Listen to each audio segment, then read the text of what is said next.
No crowd in attendance for this game, and it'll be the first time that we'll see the availability of 5 substitutions. Of course, this change made because the frequency of the matches that are upcoming. Jules, do you like this decision?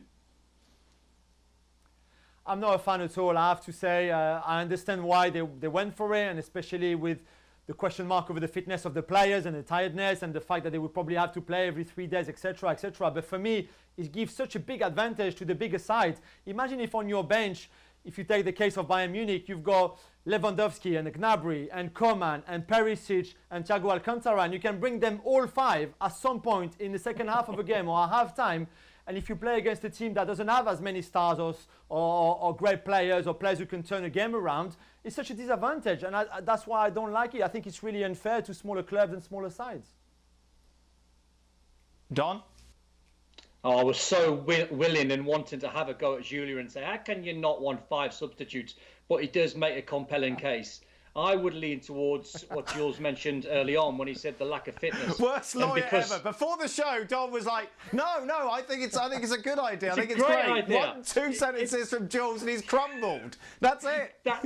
Dan, you know me on this show. I can buckle very, very easy. You've seen me buckle on this show. And I was all for the 5. I'm still all for the 5 substitutes. But I hear what Julian's saying. If you are buying and you are struggling and you look to your bench and you see superstars, Galacticos sitting on the bench and you can bring all 5 on, I mean, obviously that is a massive game changer. But I don't mind it, and I'm still confident that they've made the right decision because all the teams throughout the Bundesliga are going to be searching for fitness. They are going to be searching for a different style of football and something to happen because there's going to be so many games that are going to be played over a short period of time. Worst lawyer ever. The defending champions and league leaders, of course, in action on Sunday. They're away against Union Berlin. Robert Lewandowski has been in sensational form so far this season. So what happens if he adds to his tally? How will he celebrate? He was asked this ahead of the game. This is what we could do.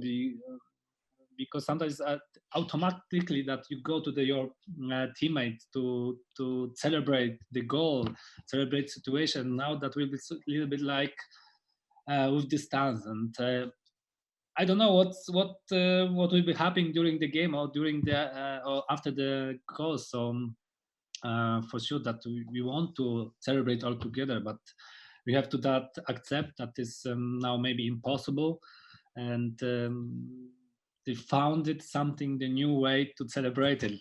I don't know, maybe one player scored a goal that he has to celebrate alone. I don't know what can be happy, but for us, it's the most important thing that we can coming back on the pitch and playing against the game. That is the best moments, the best situation. What can be happy, and the rest that we can celebrate it after the goal together or not, that for sure that will be strange, but we have to accept the situation and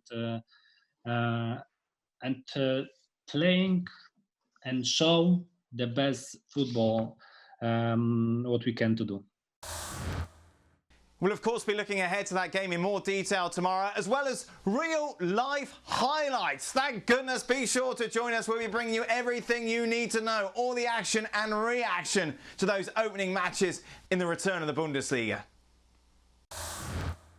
Well, thank you very much for watching ESPN on YouTube. For more sports highlights and analysis, be sure to download the ESPN app. And for live streaming, premium content, and let's not forget as well, ESPN FC 7 days a week. Subscribe to ESPN+.